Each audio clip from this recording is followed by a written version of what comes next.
The first time Lord Cassian Vale canceled our wedding, I begged him not to destroy me in front of the entire kingdom. The second time, I thanked him. In my first life, the cathedral smelled of beeswax, winter roses, and wet wool. Beneath painted saints, I stood in pearl-colored gloves while Lord Cassian Vale looked past me toward my cousin, Lady Morel Arden.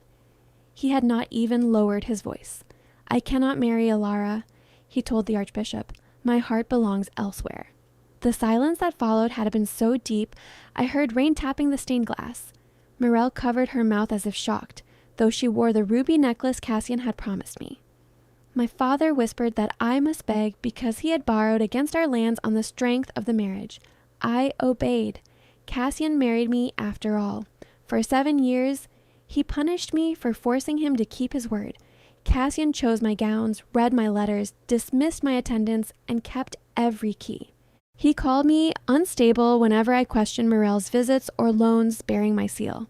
When I discovered military funds moving through charities in my name, he calmly told me no court would believe a jealous wife over the kingdom's most decorated commander. He was right. When royal auditors arrived, the missing gold carried my signature. My father denied everything, and Cassian sent me to a northern hunting lodge for my health, where the windows were barred and the hearth smoked. I died there during the coldest night of the year. The servants had been ordered to leave. Snow pressed against the door in a white wall. I remember the iron taste of blood after hours of coughing, the sting in my lungs, and the last candle shrinking into a blue point, while Cassian's final letter lay unopened beside me. I had already learned what it said from the guard who delivered it. He had petitioned the crown to annul our marriage posthumously. He intended to marry Morel in spring. My last thought was not of revenge. It was of the cathedral floor beneath my knees, and how different my life might have been if I had simply stood up. Then I opened my eyes to the sound of bells. I was 25 again, dressed in the same wedding gown while Tamsin fastened my sleeve. Rain traced the windows, and the organ began the hymn that had haunted my death. For several breaths I could not move. The silk corset felt too tight.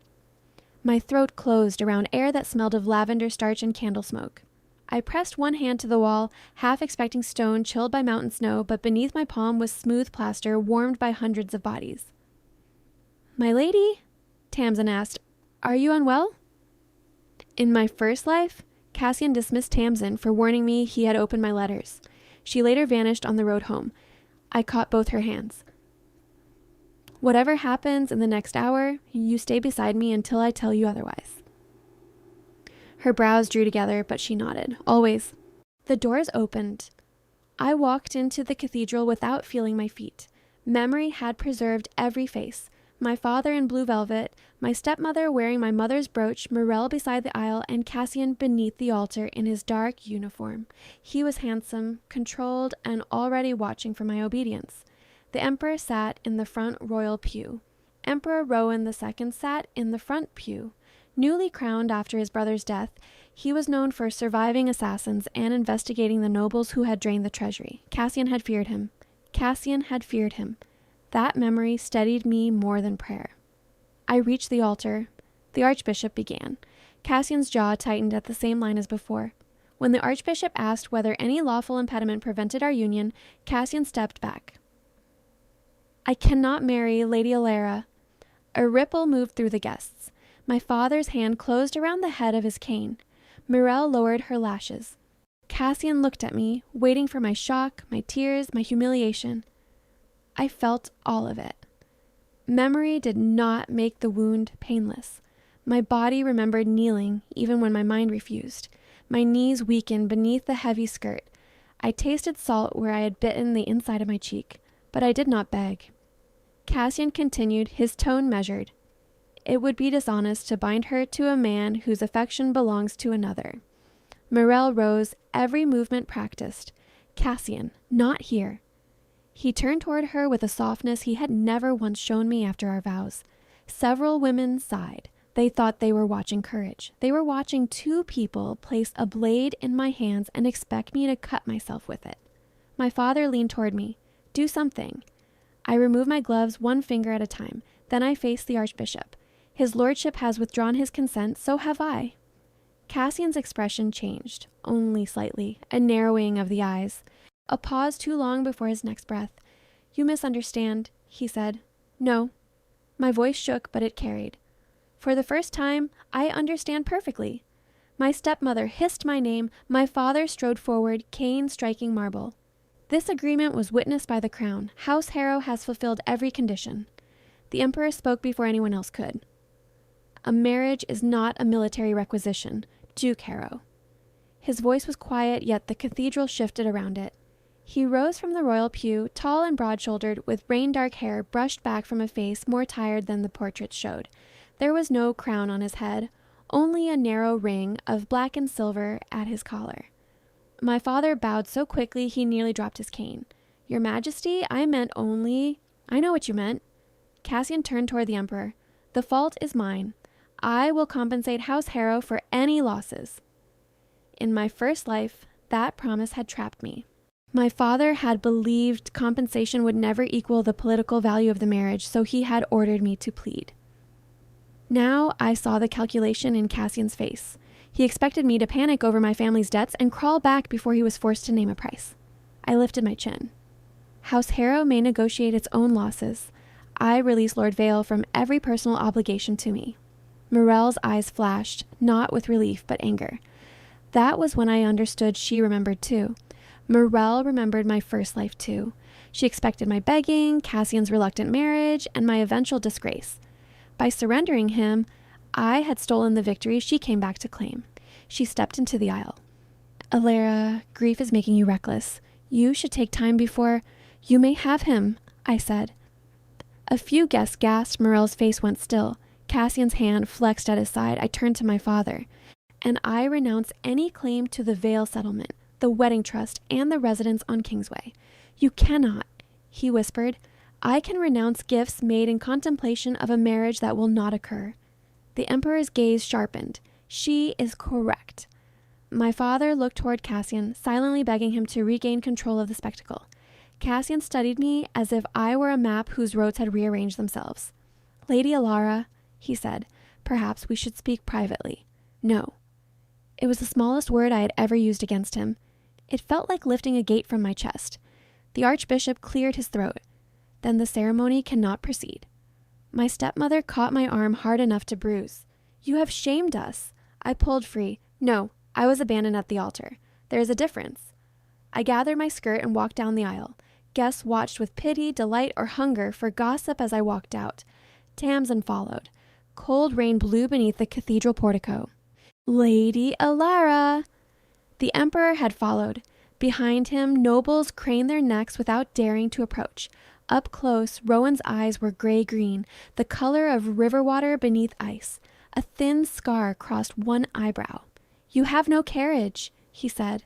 Cassian's carriage had brought me. Of course it had. Even before marriage, every road away from him had belonged to him. I can hire one. In a storm, dressed like that? I glanced down at 20 pounds of ivory silk. It would make an excellent story for the newspapers. The corner of his mouth moved, though not quite into a smile. Use mine. I hesitated. Every kindness from a powerful man had once become a chain. Rowan seemed to read the thought in my face because he stepped back rather than closer. My widowed aunt is inside the carriage, he said. She will take you wherever you choose. I will return separately. The absence of pressure persuaded me more than any reassurance could have. Thank you, Your Majesty. Rowan's widowed aunt, Princess Sabine, received me with a wool cloak and no questions. Her carriage smelled of cedar and peppermint. I changed it before we reached the first bridge. Take me to Bell Street, I said. Number 14. Tamsin stared. My lady, that is your mother's old property. Exactly. My mother had left me a brick house and a trust controlled by my father until my 25th birthday. In my first life, I signed both into Cassian's marriage settlement. I had turned 25 the day before. I had turned 25 yesterday. The house was mine now if I reached it before my father found another way to take it. Number 14, Bell Street had green shutters, a swallow-shaped knocker, and dust in every room. The locks worked, and my mother's blue teacup still waited in the pantry. I slept that night on a sofa beneath 3 coats. At dawn, I began saving my life. At dawn, I moved my trust into an account requiring only my signature, registered Bell Street in my name, and hired solicitor Ada Merrick, a sharp-eyed woman who would later prosecute Cassian's allies. Your father filed a petition this morning claiming you are emotionally incapacitated, she said after reading the documents. He wants temporary authority over your property. My hands turned cold around my tea. How quickly can he get it? With a cooperative judge, 2 days. With me objecting, much longer. Object. On what grounds? I described the pressure to sign and the debts my father hid, then gave Ada the names of a shell charity, its bank, and the warehouse holding duplicate ledgers. I kept the truth about rebirth to myself. She listened without interrupting. When I finished, she said, "Either you are exceptionally observant, Lady Alara, or your family has been exceptionally careless. Can both be true?" Yes. She closed the folder. They often are. The next week was ugly. My father froze my allowance, my stepmother called me irrational, and Cassian sent flowers, a physician, that an estate offered in exchange for silence. I returned everything. Morel visited on the 8th day. Morel arrived in a cream carriage wearing the ruby necklace. Rain shone on her red coat, and triumph made her beauty look brittle. Tamsin did not want to admit her. I did. Morel entered my small parlor and glanced at the faded wallpaper as if it smelled unpleasant. "So this is what you chose?" "Yes." "For pride?" "For peace." She laughed softly. "Peace is what women call failure when they cannot bear to say they lost." I poured tea into my mother's blue cups. My hand remained steady until she touched the ruby at her throat. "Cassian has asked me to marry him," she said. "The Emperor cannot object. Lord Vale's personal choice is not a matter of state." "I hope the ceremony is everything you wanted." Her smile vanished. "You are supposed to be angry." I was.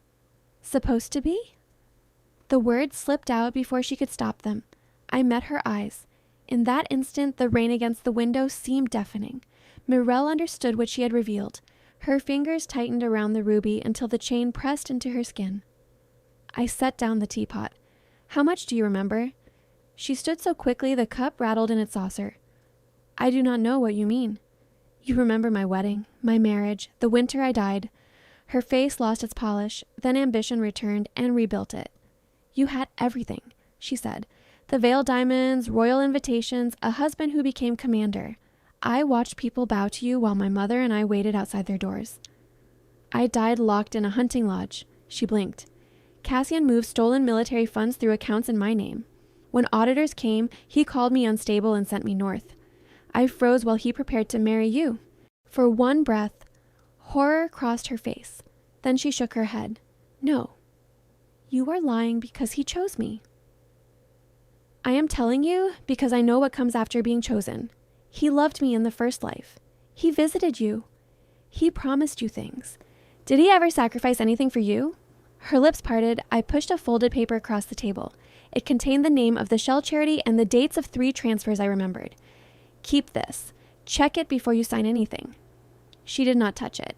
"You want me to ruin my chance?" "I want no responsibility for what happens after today."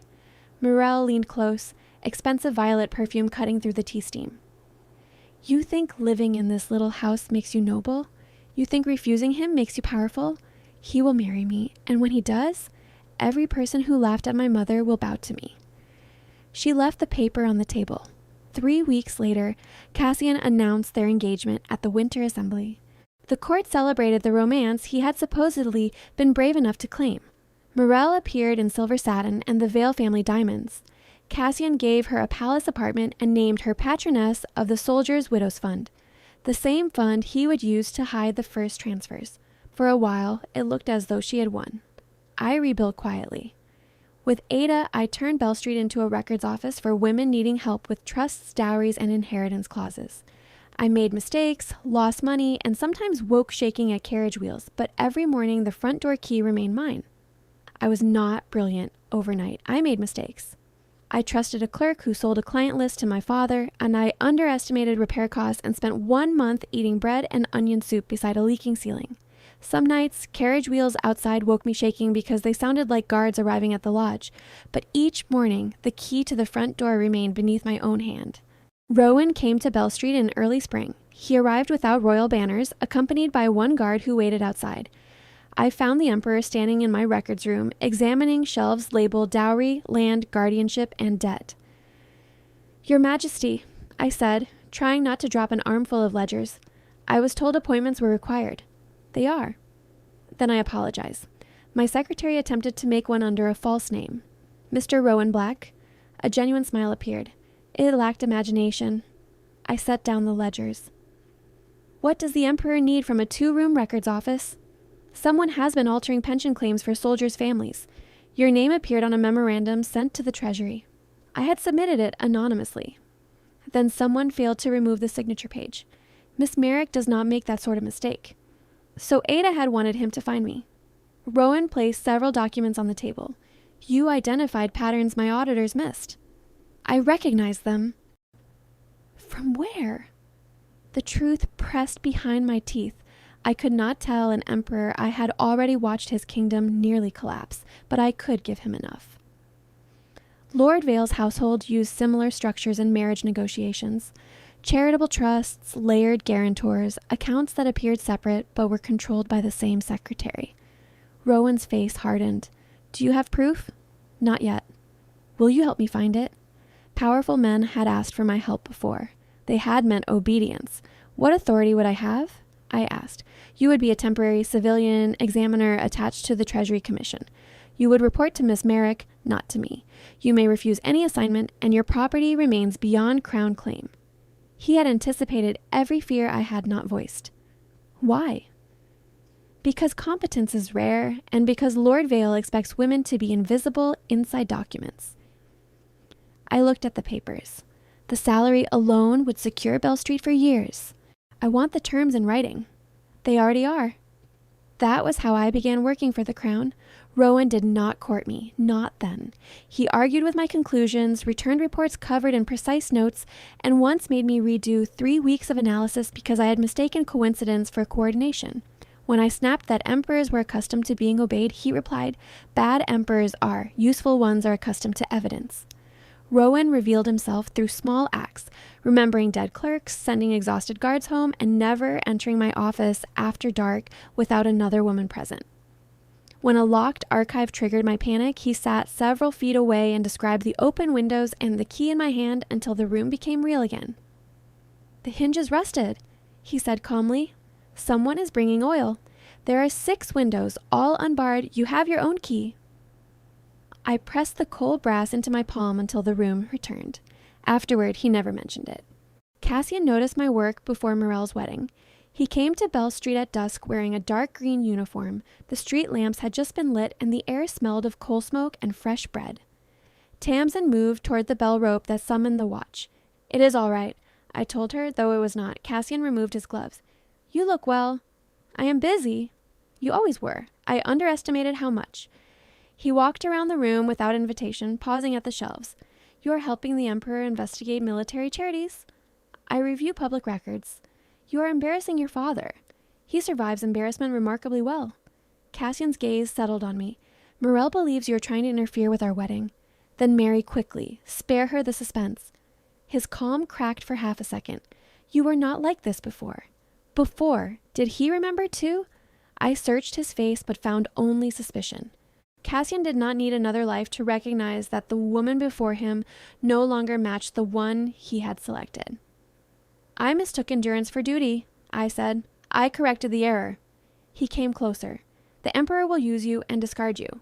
Perhaps that is why we have a contract." "You think paper protects you?" "No, copies do." His eyes moved toward the locked cabinet where I stored duplicate records off-site. The glance confirmed more than a confession would have. Cassian softened his voice. "Alara, the cathedral was cruel. I admit that. I expected your father to negotiate, not create a spectacle. Let me repair the harm. Withdraw from the commission, and I will settle Bell Street on you permanently. It is already mine. I could give you land, income, a position at court. You offered me a cage once. Painting it a different color does not make it a garden." He stared at me with a stillness that used to terrify me. Then he said, "You may find the Emperor's interest less honorable than you imagine." When he left, I locked the door and vomited into the kitchen basin. Strength did not mean fear vanished. It meant fear no longer made my decisions. Morel married Cassian in May. I did not attend. The cathedral bells carried across the city while I sat with Ada and Rowan in the Treasury Archive tracing payments from the Soldiers' Widows Fund to 3 companies registered in Morel's name. She had become their owner 6 days before the ceremony. She signed. Rowan said. "She may not know what she signed." Ada looked at me. "You warned her?" "Once." "Will you warn her again?" I thought of Morel leaving the paper untouched, of the lodge, of how desperately I had wished one person would try twice. "Yes." I wrote a letter listing the companies, the dates, and the risk. I asked for nothing and signed my name. The letter came back unopened. For months, Morel appeared to have won. Her gowns were copied, her dinners praised, and Cassian gave her a marble townhouse and black horses. She defended his control of her mail as protection. Then the cracks widened. Soon she dismissed a maid he distrusted, left the conservatory at his command, and let her accounts merge with his household. Companies in her name borrowed millions against military contracts that did not exist. By autumn, the Treasury Commission had enough evidence to request a public inquiry. Cassian moved first. At the founders' banquet, before ministers, ambassadors, and half the nobility, he announced that irregularities had been discovered in charities managed by his wife. His voice carried sorrow without shame. "Lady Morel acted without my knowledge," he said. "I have surrendered all relevant documents to the crown." Morel sat beside him in a gown the color of frozen lilacs. For several seconds she did not understand. Then 2 royal officers approached her chair. She looked at Cassian. "What have you done?" He did not meet her eyes. Whispers rose as photographers' powder flashed. Morel stood too quickly, dragging the tablecloth and sending Crystal to the floor. "These are your accounts," she said. "Your secretary brought every paper." Cassian's expression remained grave. "You are distressed. Cooperate with the officers." She struck him. The sound cut through the hall. He caught her wrist before she could do it again, not violently, but with absolute possession. I knew that grip. I knew the warning hidden in the pressure of his thumb. Morel saw me across the room beside the treasury table. For the first time in either of our lives, she looked at me without envy, only terror. Rowan refused to detain her until the evidence was independently examined. Cassian objected. The Emperor ignored him. Morel came to Bell Street before dawn. She came without carriage, jewels, or makeup, rain soaking her hair. Tamsin found her curled on my front step. I led her inside. She stood in my kitchen while water pooled around her boots. "He took my seal," she whispered. "He used it while I slept. The companies have 87 employees I have never met. There are letters in my hand that I did not write." I set a towel on the table. "Do you have access to the townhouse?" "Not anymore." "Any original documents?" She reached beneath her cloak and removed a leather ledger. "I took this from his desk." I did not touch it yet. "Did anyone see you?" "His secretary." "Then we need the watch." "No." She grabbed my wrist. Her fingers were ice cold. "If they arrest me, he will say I invented everything." I pulled free, not harshly. "Do not hold me." She released me at once. The gesture hurt more than resistance would have. "I'm sorry," she said, "for this, for before, for both lives." I sat across from her. The lamp flame trembled in the draught. "Do you remember dying?" she asked. "Yes." "Cassian said you hid from shame," she whispered. I believed him because otherwise I had spent years wanting something monstrous. "You wanted what he displayed." "I wanted you to lose it." Honesty stripped the room bare. I looked at the ledger. "I will give this to Ada. She will arrange counsel. You will tell the commission everything, including what you signed willingly." I could go to prison. "Yes." Her eyes closed. "I will not lie for you," I continued. "I will not pay your debts or ask the Emperor to erase your responsibility, but I will not let Cassian bury the truth under your name." She nodded once. "That is more than I deserve." Deserving is not the question. The ledger held Cassian's instructions, coded military payments, and names of bribed judges and auditors. Morel identified duplicate seals and witnesses to the midnight deliveries. The inquiry opened publicly 3 weeks later in the Hall of Law. Cassian entered the Hall of Law in full uniform. Morel came under guard, while I sat behind Ada at the Crown's table and Rowan presided from the dais. Cassian claimed Morel forged his orders and enriched her family. He produced her signatures and witnesses to her ambition. Much of it was true enough to be dangerous. Morel had wanted status, signed documents carelessly, and used her influence cruelly. She was not innocent, but she was not the architect. Ada introduced the ledger, then testimony from Cassian's dismissed secretary, then bank records showing identical transfers from years before his marriage to Morel. Finally, she called me. I walked to the witness table beneath the gaze of everyone who had watched my canceled wedding. Cassian looked almost amused. Ada asked me to explain the charities, shell companies, false contracts, and the pattern of placing ownership on women easy to discredit. Cassian's advocate rose. Lady Alara bears a personal grievance against Lord Vale. He ended their engagement publicly. I agreed to the cancellation. After being rejected. Yes. You then entered the Emperor's service. Yes. And His Majesty has shown you extraordinary favor. A murmur passed through the gallery. Heat rose beneath my collar. Cassian's final defense was to turn evidence into jealousy and a woman's work into the shadow of a man. The advocate smiled. Is it not true that the Emperor has visited your private residence repeatedly? Rowan's expression did not move. I answered, It is true that His Majesty has visited an office open to clients, clerks, and counsel. Do you deny a personal attachment? Ada objected. Rowan allowed the question, his gaze on me rather than the advocate. My pulse beat in my throat. I do not deny that I respect the Emperor, I said, but bank records do not become romantic because a woman reads them. Laughter broke from the gallery before being silenced. The advocate's smile vanished. Ada produced a transfer order from 2 years before Cassian met Morel. It bore his private military cipher and directed funds into an account later intended for me. In this life, I had never signed the final document. Cassian could not explain why the account existed. For the first time, he lost control of his face. He turned toward me. Where did you get that? The question was a confession of recognition. Ada answered, From the duplicate ledgers stored in Warehouse 9, where your office placed them. Cassian looked at Rowan. This proceeding is political. No, Rowan said. It became political when you stole from soldiers and purchased judges. This proceeding is arithmetic. The hall erupted. By sunset, Cassian had lost his command, his estate authority, and access to his accounts. In the months that followed, ministers resigned, judges fled, and recovered money restored the soldiers' fund. Morel pleaded guilty to negligence, false statements, and accepting fraudulent benefits. Her cooperation reduced the punishment to 18 months house confinement and a 10-year ban from charitable management. My father surrendered evidence and sold the Harrow lands to repay part of the loss. He wrote 6 times.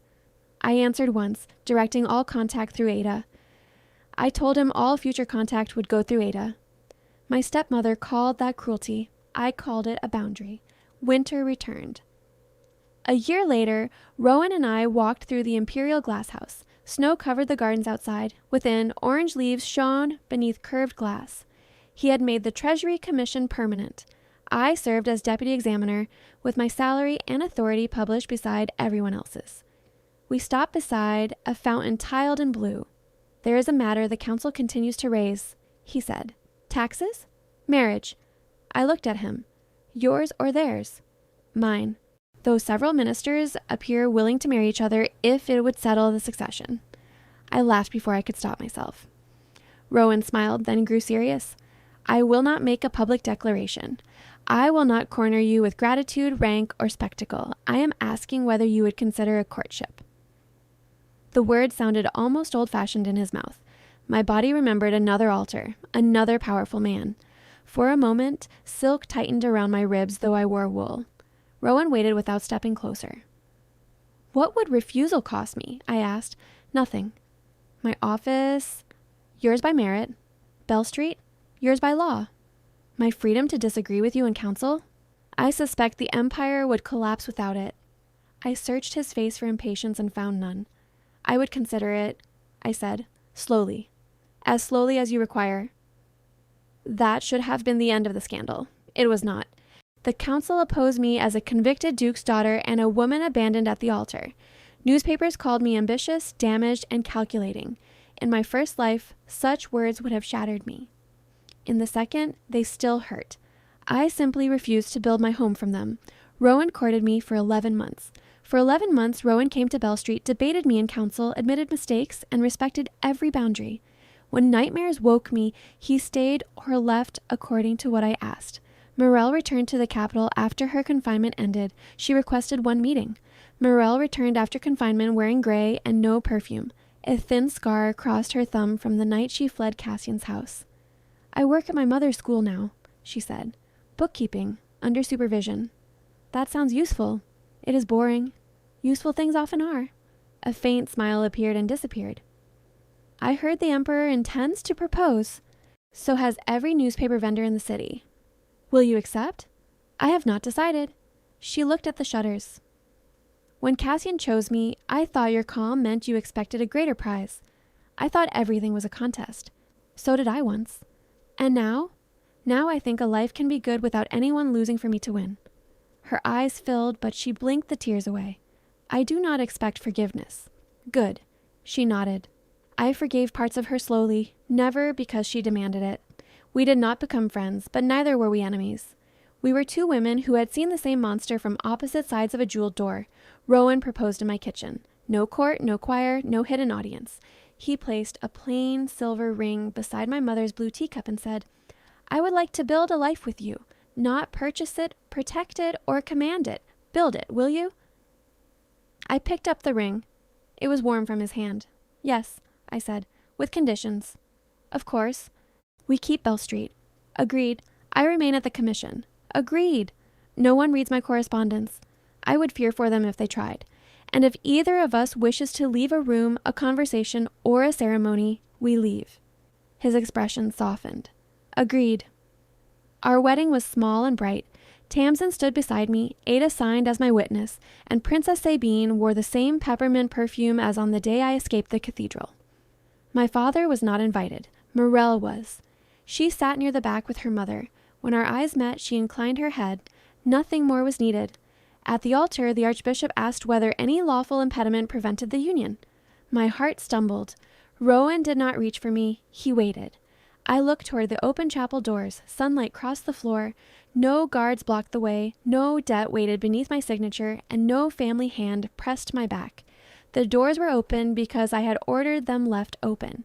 I turned to Rowan and placed my hand in his. There is no impediment, I said. People later said Cassian canceled our wedding and the emperor chose me as if one man's rejection lowered my value and another man's desire restored it. They were wrong. Rowan chose me, and I chose him. But the choice that changed my life came earlier, before the rain, the trial, and love's gentler return. It came when Cassian withdrew his promise, and I understood that an open door was not humiliation. It was freedom. And this time, I walked through it on my own.